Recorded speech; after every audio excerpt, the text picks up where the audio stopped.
Ladies and gentlemen, welcome to the Jeremy and Andrew Show. And now, here are your hosts, Jeremy and Andrew. All right, welcome to episode 4 of the Jeremy and Andrew Show. Pretty exciting to be back. Yeah, I actually sounded like a human this time. Yeah, for some of you, you might not notice, but we did a little upgrading. We upgraded the sound, the video should be a little bit better, so we're rapidly improving things, and that's kind of the goal. We want to try to, at least give you the bare minimum good show that we can. Yeah. Or at least not a bad show, like we've said. We still haven't upgraded to co-host. You're stuck with me. That's all right. I think we should maybe get into the autism stuff a little bit later too, because I think that's pretty interesting. I did send you my results too. Yeah, it's all I've been thinking about. Okay, well, we can talk about that now. I mean, we don't have to go into it right now, but... Well, I did find it interesting that, like, your graph versus my graph, like the atypical side of yours and the social side was a little bit... Now, what was your overall score at the end? Did it say you were considered atypical, or...? It's, like, I want to say, like, a 73% chance that I'm neurodivergent. Okay. Well, I didn't even... What does that mean? Which means, think of, like, the wires in my brain as a tangled Christmas tree light. That actually explains a lot. And you can't untangle them, and they're never going to fire right. There's a few bulbs not working. Yeah. You plug them in, they're not supposed to blink. Some of them do, some of them don't. Some of them are a little brighter than the others. Okay, fair enough. But we both had that one same spike at the atypical talent section, which I thought was kind of interesting. So I guess that's maybe where, like, our dark sense of humor, sense of comedy comes into play. I don't know. One of my comedian friends, my first comedian friend that I went to high school with, he's always said that I always see things from a different perspective, a unique perspective. I guess that's the autism, and I just never knew it. Well, that's kind of one of the things that I thought was interesting about you, because I did think you were just a kind of a unique person, and that's why I wanted to start the show with you to begin with. So yeah, I mean, the autism thing it's funny that you started to explore that, like, more recently, because I guess there is a stand-up, well, I guess I shouldn't say he was a stand-up comedian. He was an open micer a few weeks ago at Soul Joel's, and he had, pretty full-blown autism, I'd say. Like, he was a little bit socially awkward, didn't really get social cues, but it was really nice, like, to see him when he was done off stage, because he was, like, just so excited. He was like the energy he felt, and I could tell it just surging through him. You could tell he was pretty hyped. Are you talking about the comedian that shares your name? Yes, that's right. Actually, I met Andrew, like, I want to say like 4 or 5 years ago. Okay. Like, I used to do college radio, and occasionally they would have, like, a reunion of all the old DJs, and that's where I met Andrew. Oh, interesting. So he was a DJ as well at the same school? I'm going to silence my phone. Sorry, I'm unprofessional. So should I. I'm in Instagram wars right now, and people are constantly replying to my insults. It's pretty bad right now. On Instagram, I don't know what people think. Like, I have my full-blown name, my YouTube, and email address, and they're like, "You're racist," when I make, like, racial jokes. And it's like, are you fucking retarded? Like, yeah, I'm gonna give out my personal information and be full-blown, openly a racist person online. Like, these are jokes. And what's interesting is when I do make these jokes, there's plenty of, different races that are liking it and responding positive to it, but then there's these people that come out of the blue, and it's pretty clear that they're pretty insecure and they seem pretty racist towards me. So I put a picture of me and David Lucas as my photograph, and people have kind of been a little bit more quiet, so thanks, David. And let me guess, they're all white liberals. Like, one of them right now claims to be a witch. She's into crystals, plants. Definitely a white liberal Karen chick. All right, so there's like a 7,000% chance that she doesn't shave her pussy. Oh yeah, she doesn't shave anything in years for sure. She didn't look that bad, but definitely a psycho. She just is constantly. She tried to slip into my DMs and say like I was uneducated about something, and yeah, it's really odd. So I said, hey, if you're really a witch, then prove it. You know, set yourself on fire. If you're a witch, you'll live. And if you're not a witch, then the whole world will win. And then she's like, that's not how it works. They weren't burned. They were drowned or stoned. And it's like, no, they were burned. Open micer a couple weeks ago, he was doing like a Harry Potter joke. And the gist of it was, if Harry Potter were real, there would be a spell that said, "Countess, shut up us." Yeah, I do recall that. Yeah. Who did that? I don't remember. Oh, okay. But I wanted it balls. No, not balls. Oh, okay. He's always referring to pop culture stuff. So backing up a little bit. Go back to Andrew and his autism. I just showed my autism. Yeah, that's more like your attention deficit disorder. That's true. Which autism and ADD to kind of intermingle. Or you could have both, and they call you like ADHD. ADHD? AUD/HD. Okay. How I found out that I was autistic, I was watching episode 1 of our podcast, and I saw how much differently I act and communicate compared to you, and like a light went off in my head, one of those Christmas lights. I'm autistic. Then I went on like a YouTube research journey, like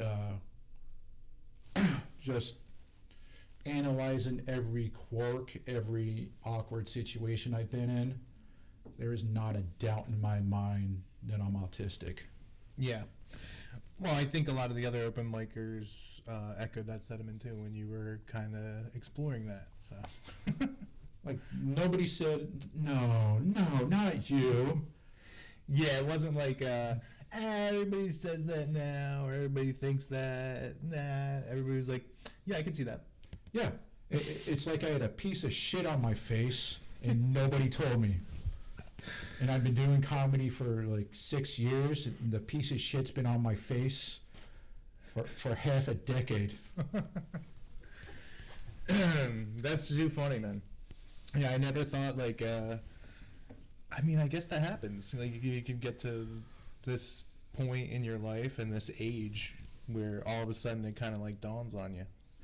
Because you would think there would have been, you know, a counselor or a teacher or somebody along the way that would have said, you know, Jeremy's seems a little bit different, you know, like were there any indicators to you then or?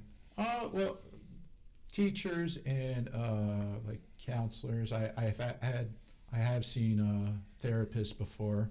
Mm-hmm. At least back in middle school, they weren't looking for autism. Yeah, I guess that's a generational thing. I kind of feel like I was misdiagnosed as attention deficit. Which happens a lot. Definitely not the HD part, because I'm not hyper. Yeah, you're super chill. Yeah. That's the other thing. I feel sometimes like I'm just talking so much, and I'm like, wait, I got to give Jeremy a chance here. And because you're just so chill. Yeah. Like, for potheads out there, I would say that I'm the sativa, you're the indica. I don't know what that means. Not a pothead. No, yeah, one is sativa would be like upper, super hyper, ready to go, and indica is like in the couch, like you're just couch locked, very chill, kind of melting into yourself. Like the guy from Half Baked. Yeah, like the guy on the couch. Yeah. Yeah, what was his name? The guy on the couch, right? It was just a guy. Yeah, nobody knew his name. Oh man, one of the best movies ever. That brings us to Jim Brewer. Yeah. Phenomenal. Yeah. I naively thought this was going to be like an intimate, like there's the big room, then there's the little room. I naively thought it was going to be a little room show. So when I get there, I go into the back of Soul Joel's. There's a dually having to back out of the parking lot, the side lot, because there's no fucking spots. Not a doula. No. Okay. No, Nobody was pregnant. I had to park over by the Dome. Then, thank God Soul Joel's is the comedy club is my happy place, because there were 1,000 people. It was bright. They were all talking at the same time, which is not good for a newly self-diagnosed autistic. You just start freaking out. Like, I didn't freak out, but did I notice it? Absolutely. Yeah. Just to give a little background, Jim Brewer was recently at Soul Joel's, put on a show, 2 sold-out shows, a Wednesday and a Thursday night, so it wasn't even like a weekend thing. And the big room, like you said, so like 1,000 people at each show.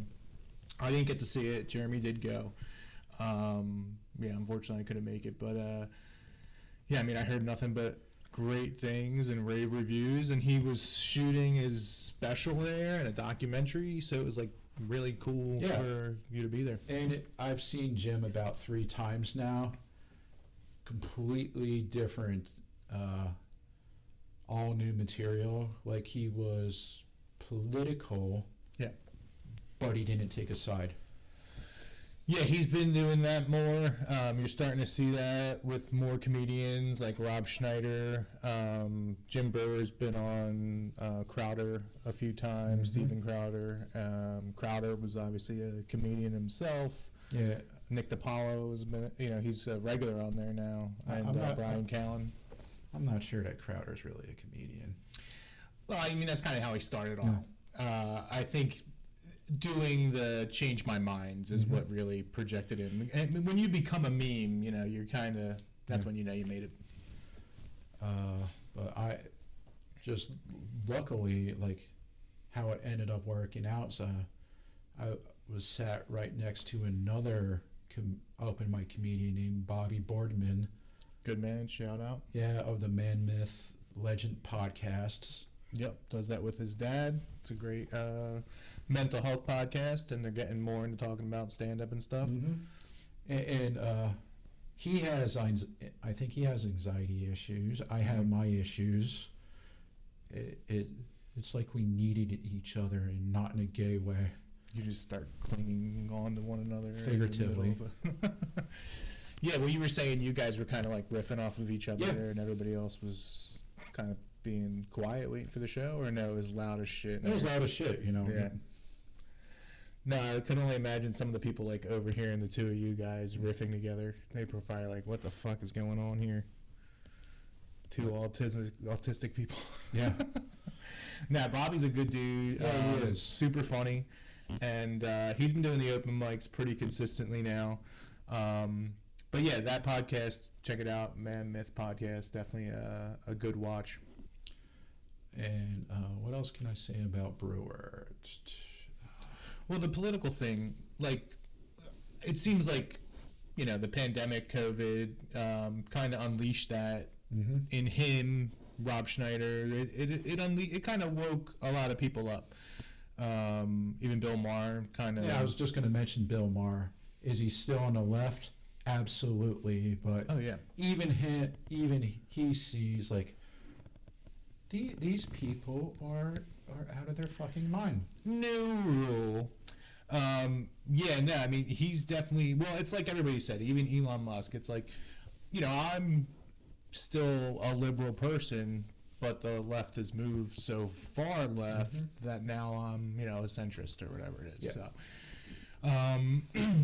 but yeah, I mean, I don't know how political we want to get on this show. I will give a shout out to Salty Cracker. You should check out that podcast. I'm wearing one of his shirts right now. Yeah, I don't think I've really changed. I think the world has changed around me. Yeah, things are rapidly changing, and it's just everything's so polarizing. It's the same thing on Instagram. It's like, if you were to come out and actually see the open mic, and I would actually say the same exact joke on stage that I'm putting in to text on a comment section, they'd have no problem with it. It's like if Kanye just would have rapped how he felt about the Jews, wouldn't have been an issue. Would have been Grammy hit. Yeah, that's how Borat got away with it. Yeah, there you go. Yeah. Oh man, Sacha Baron Cohen, that dude Borat, it's too good. Yeah, I've only ever watched the first Borat movie once, and that made me, it was like ooh. That was even cruel for me.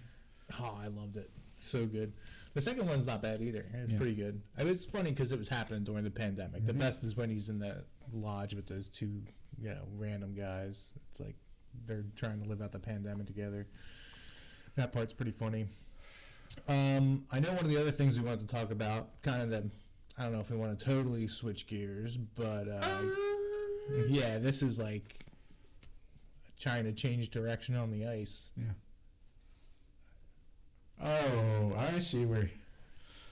Adam Johnson. Oh, that was so sad when I read that. Just 29 years old, and that is something that just doesn't happen that often.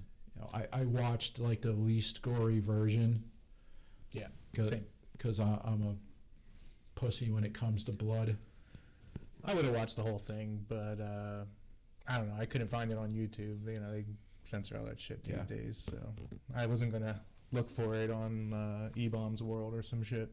Or E-fucked. That's there you go. E-fucked. Yeah. Don't ask me how I know that. That's great for malware. That'll fuck up your computer. So, are you any kind of hockey fan? Nah, not really. I mean, a couple games that I've gone to, some Flyers games and stuff. I love being there. It's a fun atmosphere, but I don't really follow it. And for me, to watch it on TV, I seriously can't keep track of the puck. Like, I guess I'm retarded, but you need like the 90s glow puck that they used to have on Fox. Yeah, that would be cool, actually. I used to be a huge hockey fan when I was in high school, middle school. I used to watch every game. I actually had hope that the Flyers are going to be good. So, what are they doing so far? They're winning, right? They lost to the 0-10 San Jose Sharks. Nice, that's a good sign. I mean, San Jose was like getting beat like 10-0, like 3 or 4 times, and the Flyers lost 2-1. That's a Philly thing to do. Yeah, that really is. And you kind of knew. You don't know, but you know that any kind of like pathetic thing in sports, if it's going to happen, it's going to happen to a Philadelphia sports team. Yeah, well, I mean, I will give a shout out right now to the Eagles. They're on a bye week, so when you guys are watching this, you're watching other games and stuff. But 8-1, best record in the NFL. Yeah. They just beat the Cowgirls, so we're doing all right, in that department. But getting back to Adam, that was not a hockey play at all. No, not at all. I mean, the way the guy's skate goes up in the air, I mean, that doesn't make any sense. It's just, it seems like he was trying to inflict pain. Obviously, he wasn't trying to murder anybody, but from my understanding, I don't know much about the player that did it, but I've heard that he has the most penalty minutes in the league. If that's the case, then obviously it's like, he's kind of targeting people and he's the big bully or whatever. But, you do something stupid like that and look now. Yeah. Yeah, I watched a couple other hockey podcasts from like dudes who know what they're talking about. Mm-hmm. What do they say about it? They're a bunch of pissed off Canadians. Well, what do they think though? Do they think it's that was fucking manslaughter? bullshit, eh? Yeah. Yeah. What was that all about? Yeah, it seems. It doesn't seem like they're really investigating it or treating it like anything malicious. No, it's the English. How good is the English system of justice? I know their dental system's not so good. But yeah, I just hockey just isn't how it used to be. Like the enforcer is so much less of a thing. Yeah, that's true. That's gone away for the most part. Like you had one guy who would protect their team. Like we're in the Philly area, so you had Donald Brashear, Sean Antosky. I think right now we have Dudley Delorier, and of course we had the enforcer of enforcers, Dave the Hammer Schultz. And not only did he protect his team, sometimes he would grip his own player up. I'm gonna have to beat the shit out of the other guy's player for something you did. That's pretty great. Like I said, I don't really watch a lot of hockey.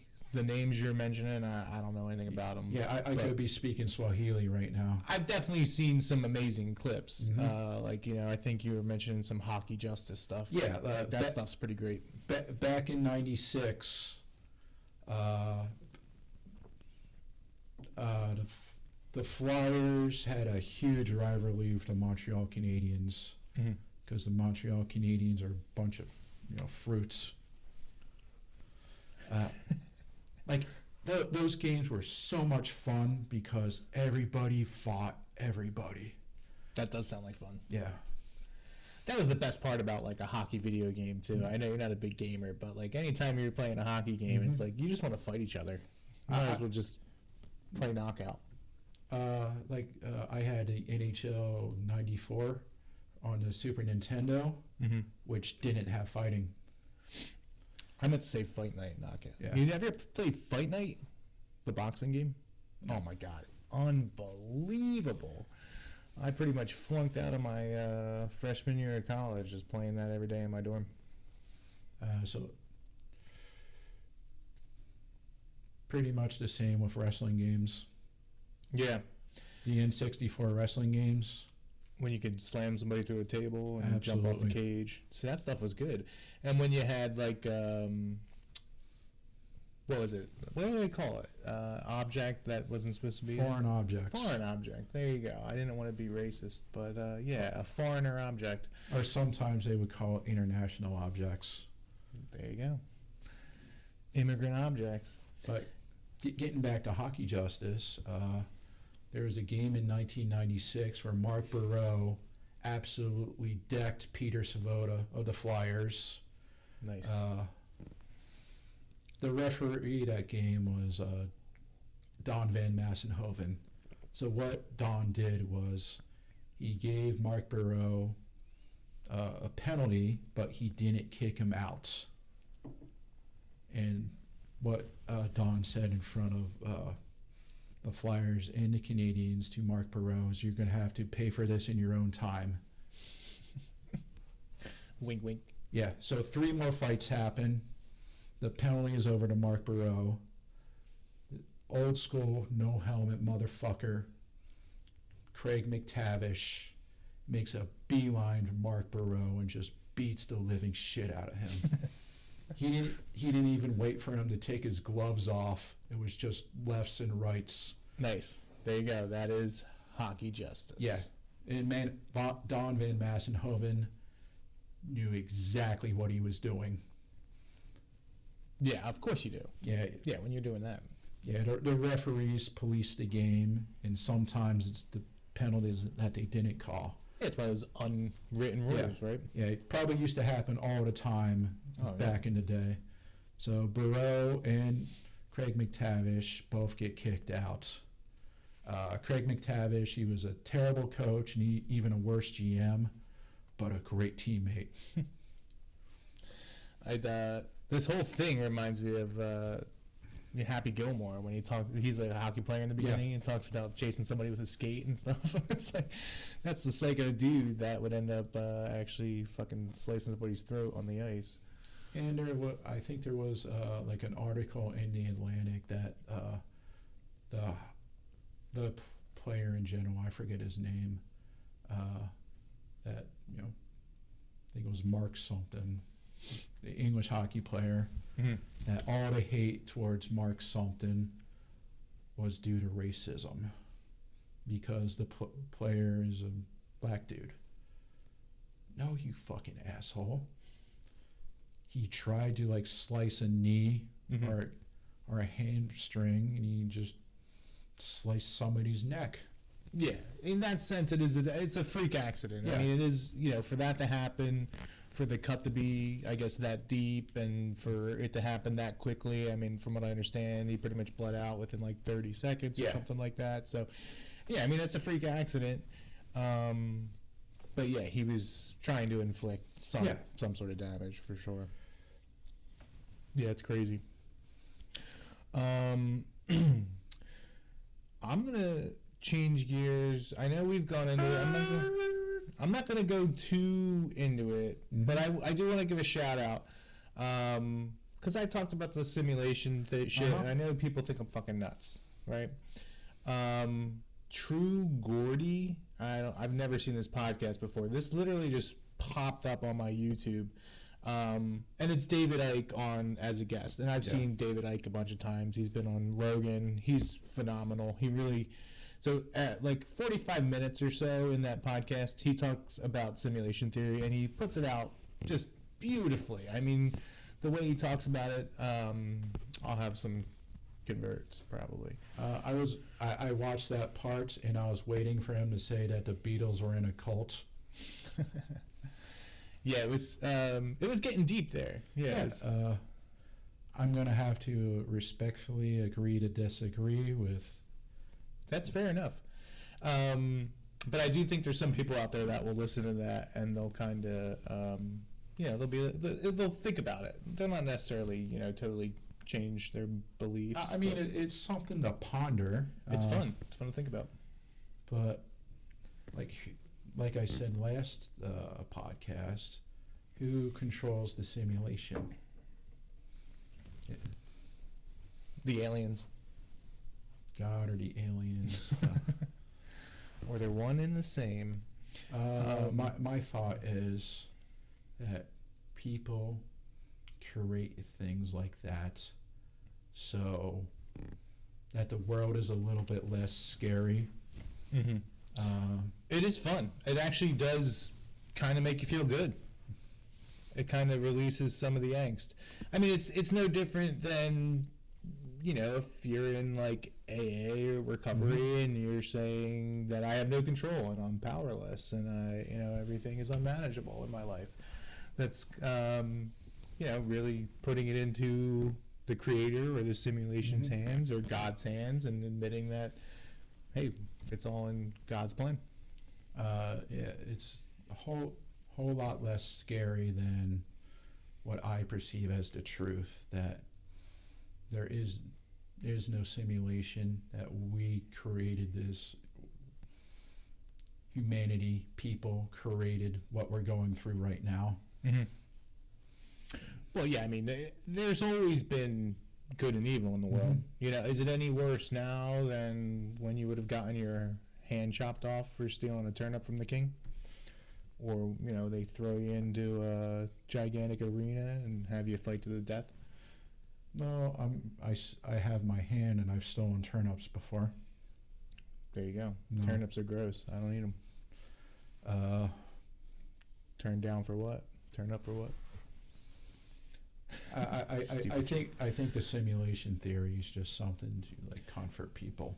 Yeah, it is comforting, and it's fun to think about, and in a sense, I think there's some validity to it when it comes down to like the speed of light and the polarization, the polar opposites, an electrical magnetic field that we live in.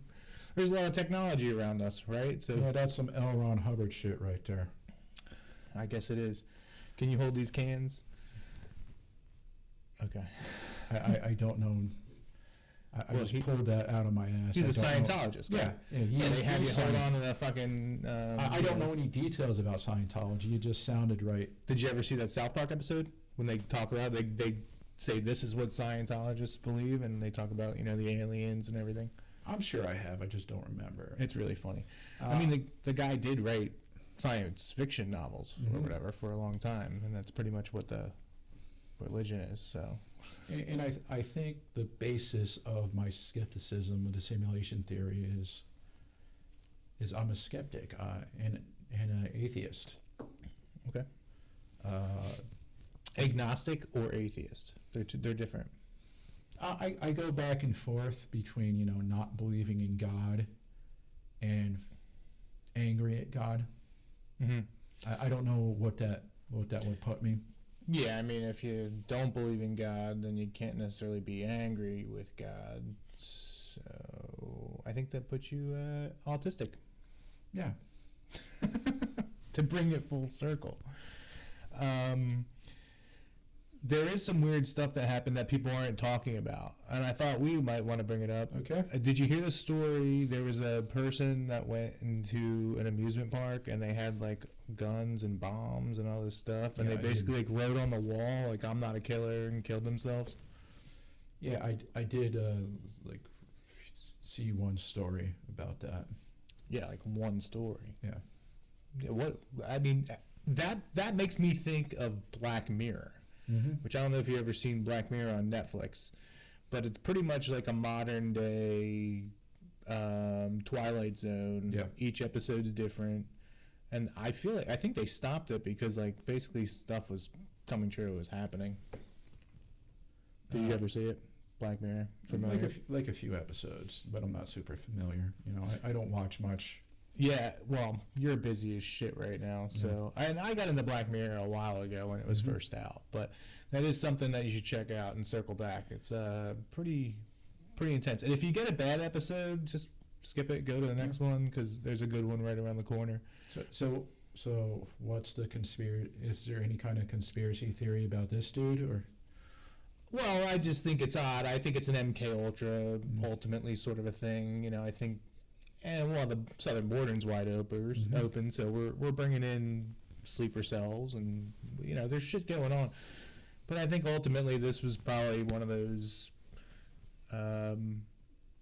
people that were on the FBI's radar, on a watch list. They knew they had the potential for violence, and somehow, some way, they ended up getting a cache of weapons and guns and explosives and getting into an amusement park, and they decided, nah, I'd rather just fucking end it myself. And there's an episode of Black Mirror which is really interesting. They actually hack this dude's computer and they catch him like whacking off or whatever, and they use it for him to commit like a bank robbery. Like, we're gonna release this to your family and stuff. You think, what's the big deal? He's jacking off. It ends up being he's a pedo. So that's why he's like committing all these crimes, and he ends up running into another guy that they're also framing. So it's like, think of this next level warfare where you don't even have to do a crime yourself. I could blackmail you into having, go rob a bank for me. And this is kind of that story. Like, this is what makes me think like this guy was like, I'm not a killer, killed himself, wasn't going to go forward with whatever they wanted him to go forward with, if there is a they. And yeah, it's kind of just when I heard the story, it brought me back to that episode of Black Mirror, and I'm just like, we're all just fucking pawns. You know what I mean? Or maybe one of these fuckers just did the right thing and killed themselves. Mm-hmm. But there's no manifesto for this guy, right? Interesting. Did you hear that Crowder Mm-hmm. dropped the manifesto of the Nashville shooter? I know, and they are censoring the shit out of him, and they already put 7 Nashville cops on leave. So yeah, it's pretty wild. But yeah, a lot of it was, they're telling you one thing, and the manifesto comes out, and it's pretty much the other thing. And now there's other parts of journals and other things that are out there, but I mean, it kind of seemed like a pretty good contradiction. And then it seemed like they were targeting white Christians, obviously, and Mm-hmm. it's like, well, maybe you should let people know that they could be in danger. Like there are so many organic and manufactured distractions. It's hard to know what's real now. Yeah, I think we talked a little bit about that, but that's that. What is it? 5th generational warfare. Mm-hmm. You don't even have to pick up a gun. You can destroy a country from the inside out with technology and shit. If an EMP went off, if all the power was out, dude, how long do you think it would take for dog eat dog just shit to go off the rails? A couple days? I'm going to be optimistic and say like 11 days. That's probably about right. I think people are going to start losing their shit around, I think 7 days. But then 11 days is when you start getting into like what food is left, Mm-hmm. what resources are there, is there oil, ammunition, guns. It'll get fucking pretty purgy fast. But I'd like to think as much as people lose their shit, there will be people coming together. Like it'll really separate the good from the evil. Mm-hmm. Yeah, that's what this is, and it's an info war. Which I'll say, I also have a fucking info war hoodie on. So. Jesus, what? Come on, Alex Jones, help us out, sponsor us. Steven Crowder, reach out to us. I'm a Mug Club guy. I should have vetted you a little bit better. No, I'm kidding. You just wear like plain shirts, and I'm over here like in full Doritos garb, like Garth. Well, I think we're going to end it there. This one went a little bit long, and the next one will too, because we got something really special for Thanksgiving. So please like, subscribe, hit the notification bell. We'll be back next week for a very special Thanksgiving episode. Still waiting for some questions to come in. AndrewGcomedy3@gmail.com. I've only gotten emails with people trying to solicit to make reels for me and shit, and not for free.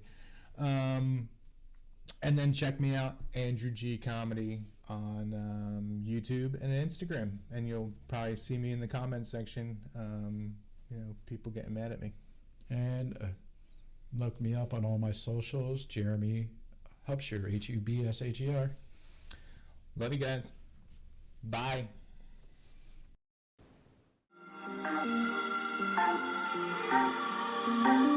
Hey, thanks for watching The Jeremy and Andrew Show. Be sure to like, subscribe, and hit the notification bell. New show every Monday at 6 p.m. Eastern.